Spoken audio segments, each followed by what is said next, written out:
Good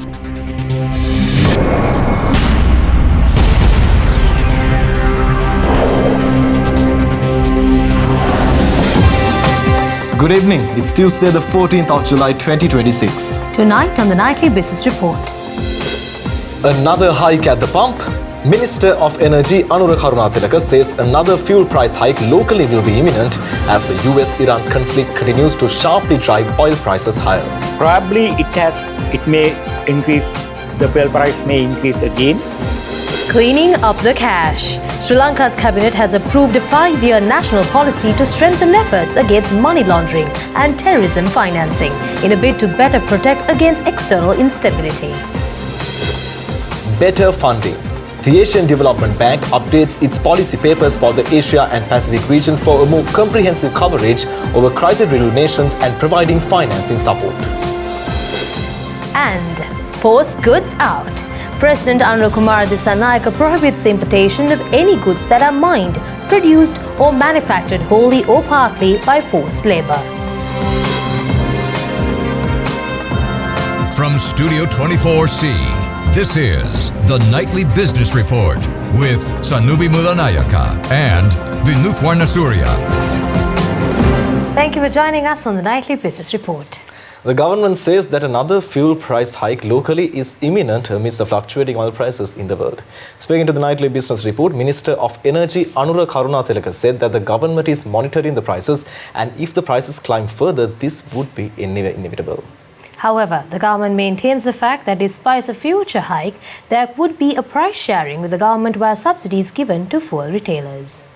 Brent crude prices in the global market rose 9%, hovering around $86 to $88 per barrel, amidst possibilities of escalation between Iran and the United States. However, both nations are maintaining that the escalations are for a shorter period, while prices will cool in the near future. Meanwhile, Energy Minister Anura Karunathilake, speaking to the Nightly Business Report, said that global fuel prices had increased by around 76%.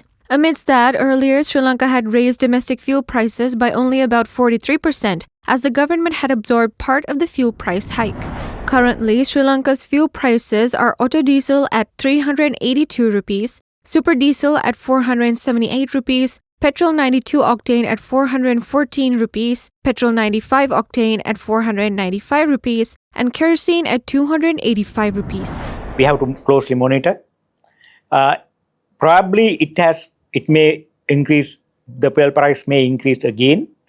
But you know that even some agencies like World Bank, ADB, they say that the Sri Lanka has faced to this Middle East crisis, even including the fuel sector, when more progressively, more positively than the other countries. So we will get the similar approach in future if there are any further increase in the global market. Sri Lanka's cabinet has approved a 5-year national policy to strengthen efforts against money laundering and terrorism financing. Cabinet spokesman Dr. Nalinda Jayatissa said the policy will cover the 2026 to 2030 period. It is based on the findings of Sri Lanka's third national risk assessment conducted by the Financial Intelligence Unit of the Central Bank during 2024 and 2025.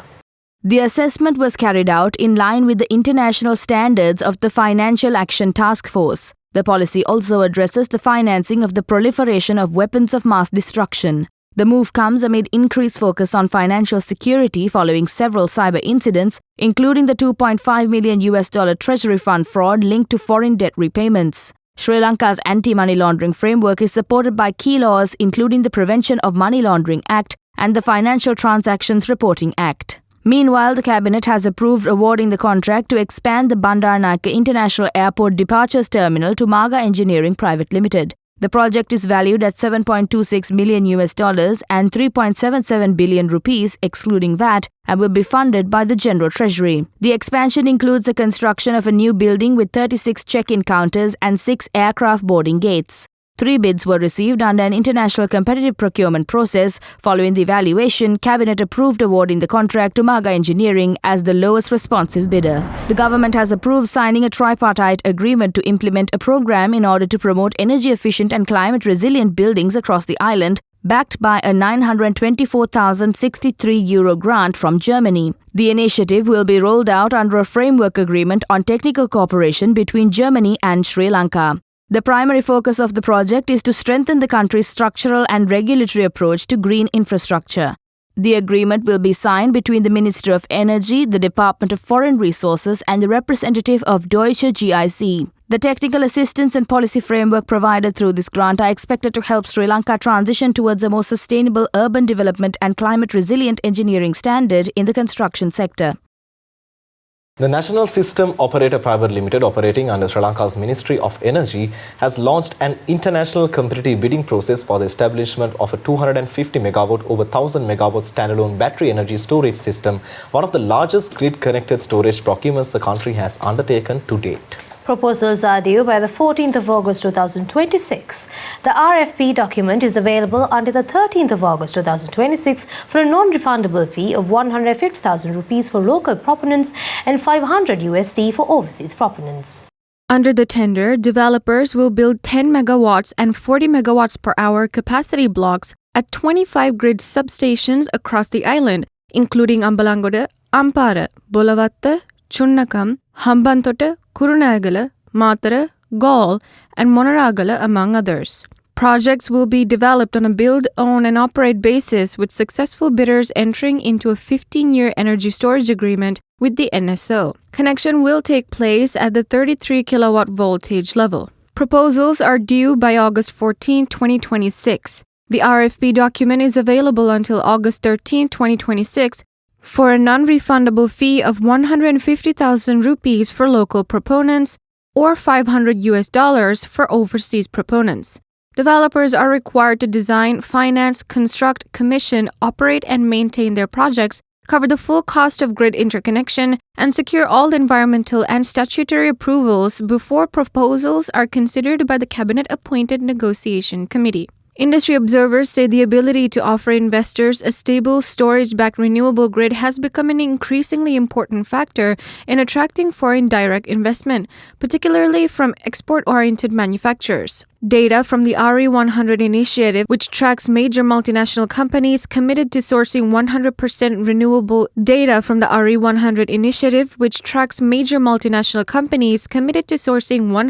renewable electricity, shows manufacturing now accounts for around 28% of member companies' total electricity demand, the second highest share of any sector. The BESS tender is aligned with Sri Lanka's existing energy and climate policy framework.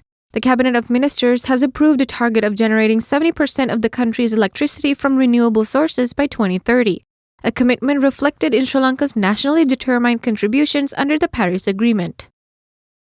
The Asian Development Bank is putting faster and more flexible crisis response tools in place to help its members in Asia and the Pacific to protect people, keep essential services running, and manage energy supply and food price shocks. ADB Board of Directors today approved enhancing ADB's crisis response modalities to address energy supply and food price shocks, a policy paper that updates 3 existing ADB finance tools: the counter-cyclical support facility, contingent disaster financing, and emergency assistance loan. The changes are designed to help ADB respond to supply shocks that can build over time, spread through fuel and food markets, raise inflation, strain public budgets, and disrupt essential services. ADB President Masato Kanda said ongoing instability from the Middle East conflict is putting pressure on the government and people across the region, raising fuel bills, food prices, and borrowing costs. He added that the ADB is moving quickly before shocks become a deeper crisis. These tools will deliver support faster, give governments more room to act, and keep the focus where it belongs, protecting people, preserving stability, and building stronger energy and food systems. The support facility will now more clearly cover energy supply and food price shocks. This means ADB can provide fast budget supports when members face severe economic stress from higher energy and food prices, shortages, import disruptions, or fiscal pressure. The facility can support targeted social protection, critical public spending, continuity of public services, and measures that strengthen energy and food security, while managing requirements for sound macroeconomic management and debt sustainability. Sri Lanka is planning measures to increase average tourist spending by 2030 as a part of efforts to strengthen the tourism sector. Deputy Minister of Tourism Ruwan Ranasinghe said the average tourist currently spends around $148 during a visit compared to $171 recorded in 2018 and 2019. He made these remarks at a meeting at the Karunathilake District Secretariat on strengthening the district's tourism industry. The Deputy Minister said the average tourist currently spends around $148, down from $171 recorded in 2018 and 2019. Deputy Minister Ranasinghe said the government has conducted a study after taking office focusing on changes in tourist behavior and spending patterns following the COVID-19 pandemic. He said improving the overall visitor experience would be key to increasing tourist spending, adding that achieving the target would require a planned and systematic approach. He said that increasing tourist spending is essential to maximizing the economic benefits of the tourism sector. Achieving this goal, he said, will require improving the quality of tourism products and enhancing the overall visitor experience.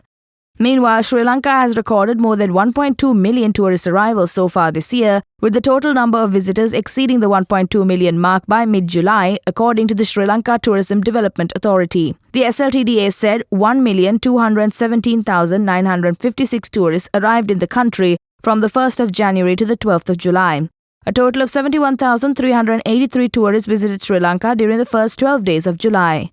India accounted for the highest number of arrivals during July so far, with 16,610 visitors, followed by the United Kingdom with 7,296 and Australia with 4,656. India also remained the leading source of tourists during the year to date, with 310,293 arrivals recorded. The United Kingdom ranked second with 115,863 visitors, while China recorded 80,487 arrivals. The highest monthly tourist arrivals so far this year were recorded in February, when 279,328 visitors arrived in Sri Lanka. We're heading for a short commercial break. More business updates coming right after this. This is the Nightly Business Report.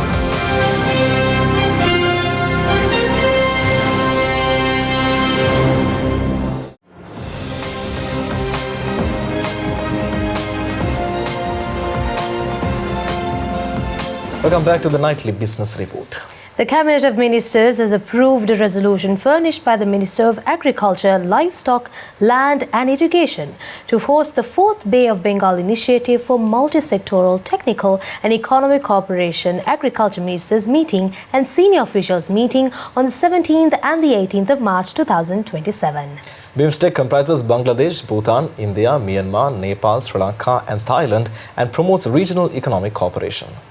BIMSTEC comprises Bangladesh, Bhutan, India, Myanmar, Nepal, Sri Lanka and Thailand and promotes regional economic cooperation. Agriculture is a key area of collaboration within the group due to its importance for sustainable development and food security. The ministerial and senior officials meetings are held once every 2 years among member states. Hosting the event is expected to strengthen regional cooperation in agriculture and enhance Sri Lanka's role within BIMSTEC. Sri Lanka's cabinet has approved the establishment of a centralized zero-waste biomass cinnamon processing centre at the Mahapalana Faculty of Agriculture of University of Ruhana. The project aims to address key challenges faced by small-scale cinnamon cultivators in the Mathura and Galle districts, including high processing cost, sanitary standards and underutilized biomass waste. It will be implemented jointly by the Ministry of Science and Technology and Industrial Technology Institute and the University of Ruhana. The development project will be carried out in 4 phases over 27 months. The initiative is expected to improve efficiency, reduce waste and enhance the sustainability of Sri Lanka's cinnamon industry. Sri Lanka's cabinet has approved a proposal to secure around $57 million in financing for the rooftop solar aggregation and virtual net metering projects aimed at expanding the country's renewable energy capacity. Cabinet spokesperson and Minister Nalinda Jayatissa said the funding package will be provided by the Asian Development Bank, the European Union and the Japanese Fund for the Joint Crediting Mechanism. The project has been identified as a priority initiative to support small and medium-scale renewable energy projects by improving the use and distribution of solar power generated by independent producers. Cabinet had previously approved seeking financing through a Memorandum of Understanding with the ADB and its development partners in November last year. The financing package includes a $35 million concessional loan from the ADB, a €15.4 million grant from the European Union and a $5.5 million grant from JFJCM. Meanwhile, the Cabinet has approved the appointment of SNBM Padmasiri, a special grade officer of the Sri Lanka Engineering Service, as a new Director General of the Department of Government Factories with immediate effect. The post became vacant following the departure of former Director General A. Vijay Singh on July 9, 2026. Padmasiri was serving as the Additional Director General of the department prior to his appointment. The Cabinet approved the proposal submitted by the Minister of Housing, Construction and Water Supply to appoint him to the position. President Anura Kumara Dissanayake, in a Gazette notification, has prohibited the importation of any goods that are mined, produced or manufactured wholly or partly by forced labour. The order has been issued by the President in terms of powers vested in him under the Imports and Exports Control Act.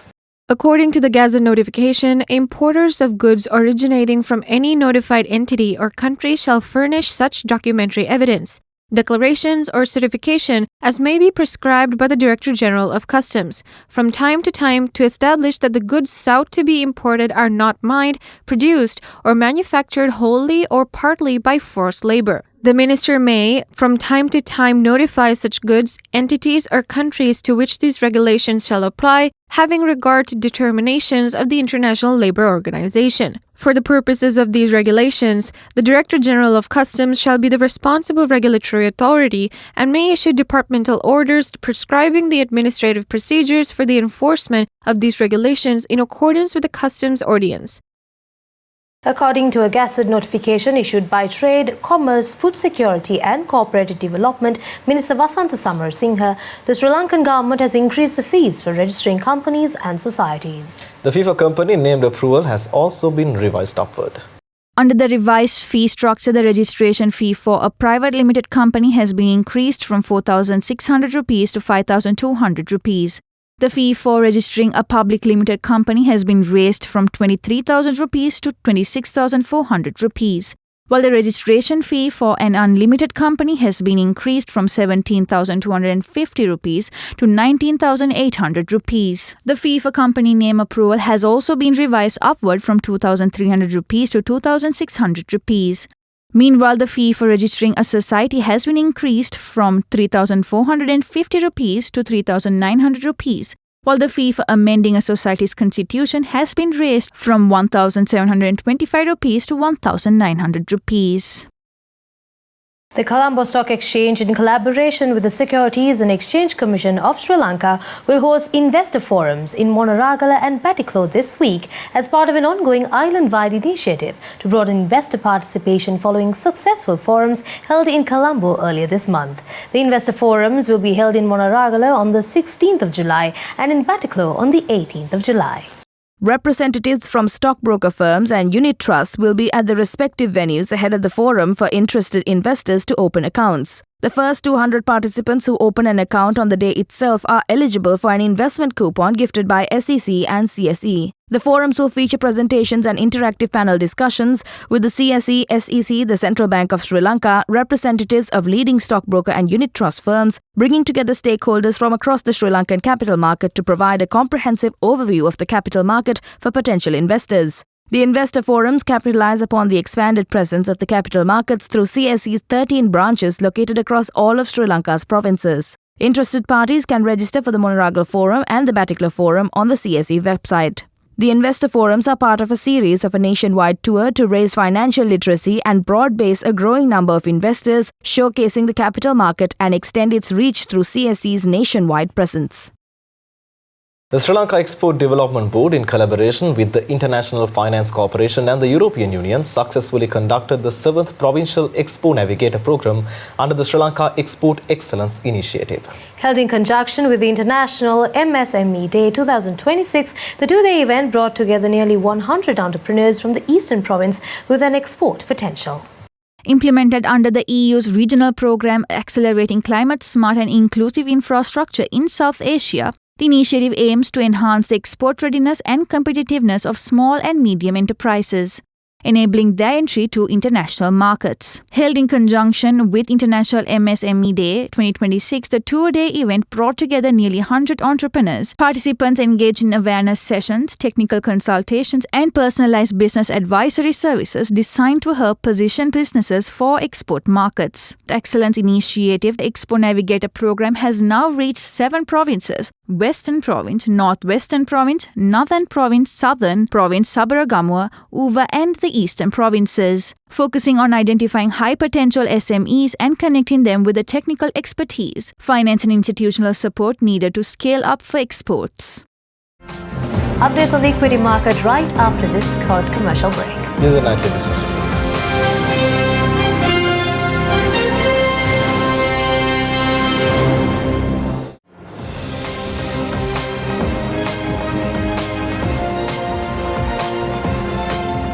Welcome back. The Colombo Stock Exchange ended today's session on a negative note, with all share price index declining 107.39 or 0.50% to close at 21,424.99.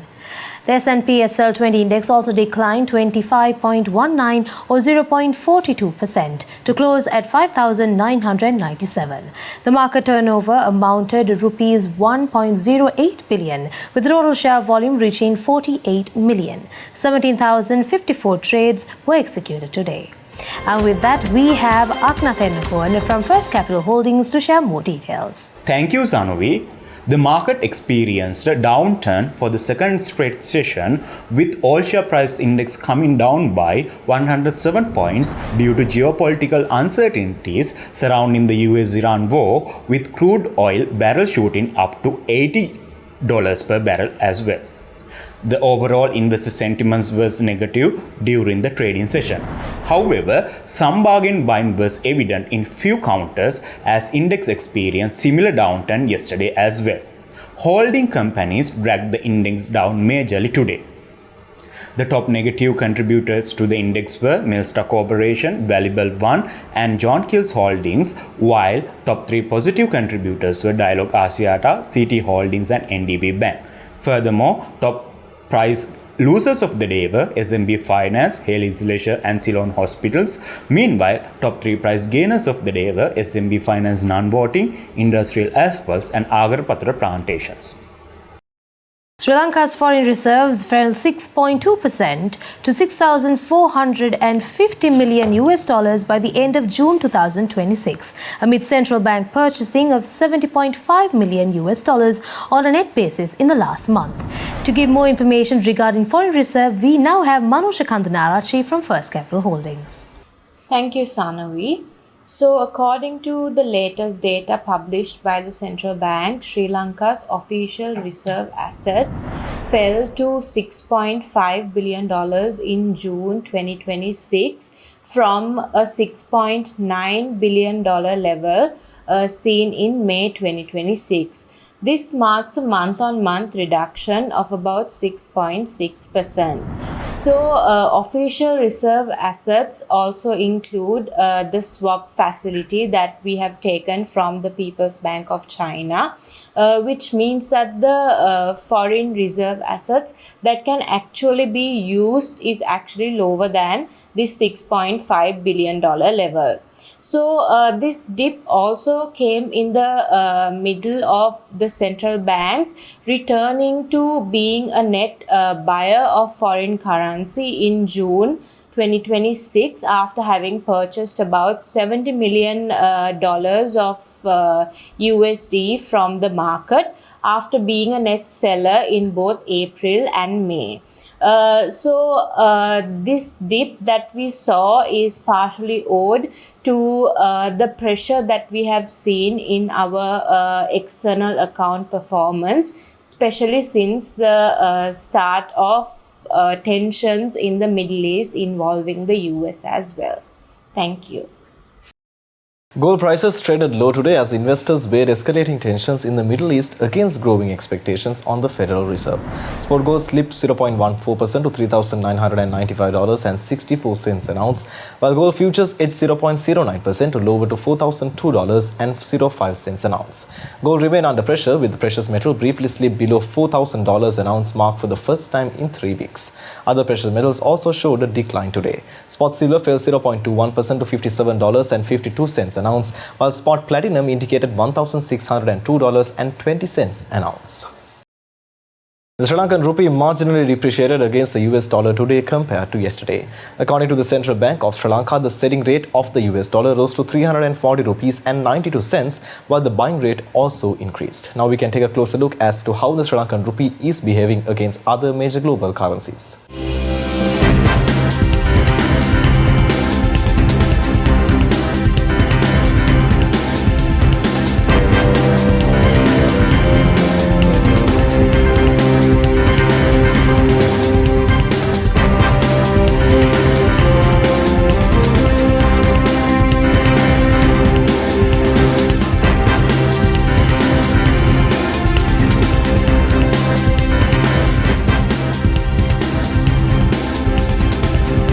We're going for a short commercial break. Corporate business updates coming right after this. This is the Nightly Business Report.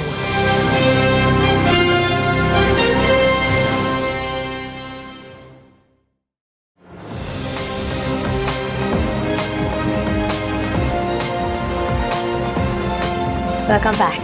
Keels has joined the Dialog Pay merchant ecosystem, allowing customers to make secure digital payments at all 150 Keels supermarkets across Sri Lanka. The partnership makes Keels one of the first major retail chains to accept Dialog Pay, offering shoppers a fast and convenient scan and pay experience using Lanka QR.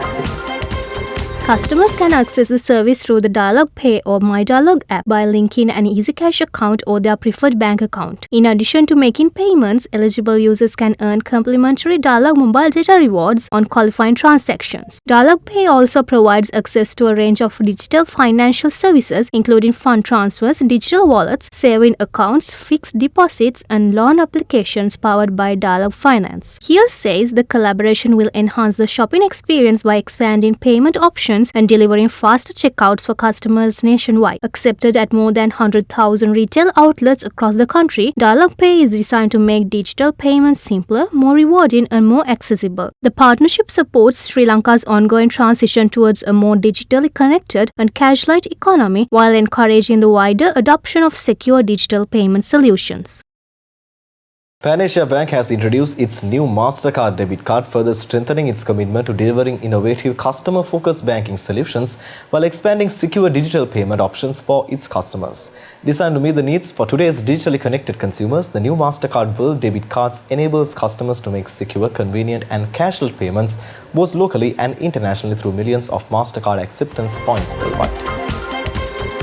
The card also offers enhanced security features together with access to a range of exclusive global benefits and offers. Speaking at the launch, Chief Manager Consumer Banking Anushka Supugasthanna said the introduction of the MasterCard debit card marks an important expansion of the bank's long-standing partnership with MasterCard. He noted that the card's distinctive vertical design is inspired by the scenic Idalgashina railway station, reflecting the bank's identity as the truly Sri Lankan bank while combining local heritage with global acceptance. Director and Chief Executive Officer Nalin Edrisinghe said the launch represents the coming together of innovation, community engagement and national pride. He added that the initiative also aims to promote Sri Lanka's culture and tourism attractions while enhancing the banking experience offered to customers.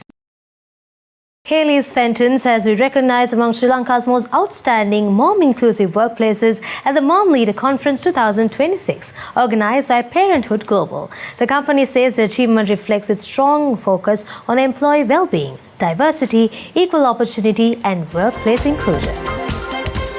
At the conference, 10 employees from Haley's Fenton's were also honored as mom leaders for their leadership, dedication, and outstanding contributions to the organization. Commenting on the achievement, Managing Director Hasitha Premathilake said an inclusive workplace is defined not only by policies but also by everyday experiences of employees. He noted that Haley's Fenton's remains committed to creating an environment where working mothers are empowered to grow, lead, and succeed while managing their personal responsibilities with dignity and balance. The company says its people-first approach continues to prioritize employee well-being, professional development, and equal opportunities, ensuring every employee has the support needed to reach their full potential. Commercial Bank of Ceylon will open subscriptions for its Base 3 compliant subordinate debenture issue on the 16th of July with plans to raise up to 20 billion rupees to strengthen its capital base.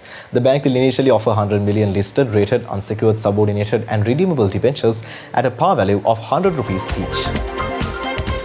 If the issue is oversubscribed, Commercial Bank has the option to issue an additional 100 million debentures, bringing the total value of the fundraising to 20 billion rupees. The offering includes 6 categories of fixed-rate debentures with investment periods of 5, 7 and 10 years. Investors can earn annual effective returns ranging from 13% to 13.25%, with the interest payable either annually or semi-annually, depending on the selected tranche. The funds raised will strengthen the bank's Tier 2 capital, helping it meet Basel 3 regulatory capital requirements. Commercial Bank's investment banking unit will manage the issue, while SSB Corporate Services will serve as the registrar.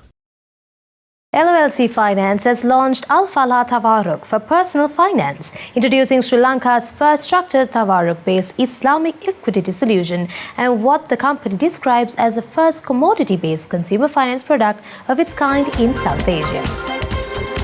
The product was unveiled at Colombo yesterday as part of LOLC's efforts to expand access to ethical and Sharia-compliant financial solutions. The new facility is designed to help customers obtain liquidity for a wide range of needs, including education, healthcare, business expansion, and other personal financial commitments, while remaining fully aligned with Islamic economic principles. Speaking at the launch, LOLC Finance Director and Chief Executive Officer Krishan Tilakaratne said the company introduced Islamic finance in Sri Lanka 2 decades ago and has now expanded the model internationally, with operations recently launched in Pakistan and plans to introduce similar services in Indonesia and Egypt. Under the Tawarruk model, customers obtain liquidity through a series of commodity-based transactions that comply with Islamic finance principles. LOLC manages the purchase and sale process on behalf of customers, ensuring transparency, efficiency, and full compliance with Sharia guidelines. LOLC says the introduction of Al-Falah Tawarruk further strengthens Sri Lanka's position in the global Islamic finance industry while reinforcing the company's leadership in alternative financial services.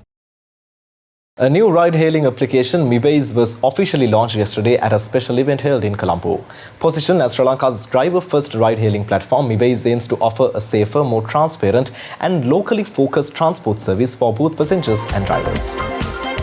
The platform consists of 2 separate applications, the MyWays app for passengers and MyWays driver app for drivers. For passengers, the app offers upfront fare estimates before booking, real-time trip tracking, multiple payment solutions, and a range of promotional discounts, including a special loyalty benefits for Hutch users. Meanwhile, the MyWays driver app introduces a subscription-based model instead of the traditional commission system, enabling drivers to retain a greater share of their earnings. It also features smart ride matching, built-in navigation, flexible subscription plans, and cashback rewards. The company says MyWays is committed to delivering an innovative, reliable, and locally driven ride-hailing experience while creating greater earning opportunities for Sri Lankan drivers. We're heading for a short commercial break. Global business updates right after this. You're watching the Nightly Business Report.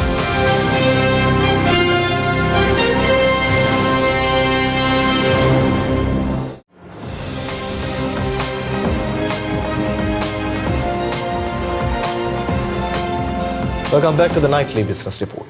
Asian stocks extended declines today as escalating U.S Iran tension pushed oil prices, reviving inflation concerns and clouding the outlook for global interest rates. South Korea's Kospi fell 2.5%, extending the previous session's steep losses. Japan's Nikkei 225 slipped 1%. China's Shanghai Composite engaged largely unchanged, while Shanghai's Shenzhen CSI 300 gained 0.5%. Hong Kong's Hang Seng was also muted. Futures tied to India's Nifty 50 were largely steady. Volkswagen automaker confirmed it is looking to reduce up to 100,000 positions for the first time. The chief executive officer, Olivier Blum, said they may need to cut about 50,000 extra jobs to keep up with the fierce car market. Volkswagen Group workers are facing massive changes. CEO Oliver Blumer has pushed for big shifts at the auto giant with substantial job cuts on the cards. VW released a video on Friday from Blumer confirming change had to come. Bloomer wants to streamline the German car maker to make it more competitive as VW deals with a host of challenges. It faces billions of euros in tariff costs, competition in China, and pressure to make its German manufacturing network more efficient. Here's some of the details behind Bloomer's big and painful moves. An internal memo from the VW CEO Monday showed the automaker may need to cut about 50,000 more jobs to match the competitiveness of rivals. It effectively confirmed earlier reports VW aims to reduce up to 100,000 positions across the group, including at subsidiaries Porsche and Audi. Bloomer argued VW had calculated a cost disadvantage against comparable companies of 20%. He said in Monday's memo, quote, "We are currently assessing across all brands, companies and regions how many adjustments are actually necessary and feasible." Sources told Reuters last month VW could close 4 German factories. One of those was Audi's Neckarsulm. Dennis Akbulut is a car painter and chairman of trainee representation. He spoke last week on the prospect of the factory shutting. VW's Works Council and Germany's powerful IG Metall union vowed to resist any closures last month. And Bloomer's first efforts to close plants in Germany 2 years ago ran into fierce resistance from labour unions, which forced a retreat. Bloomer is under pressure to revive VW's fortunes.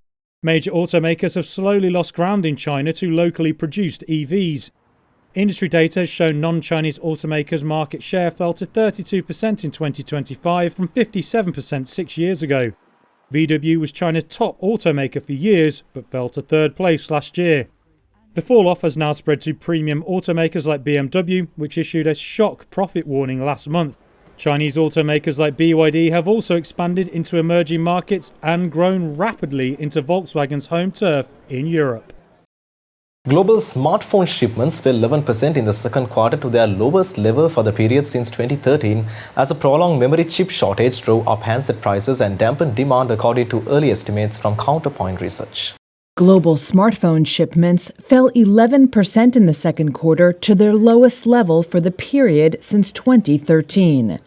That's according to early estimates from Counterpoint Research, which said a memory chip shortage has driven up smartphone prices and dampened demand.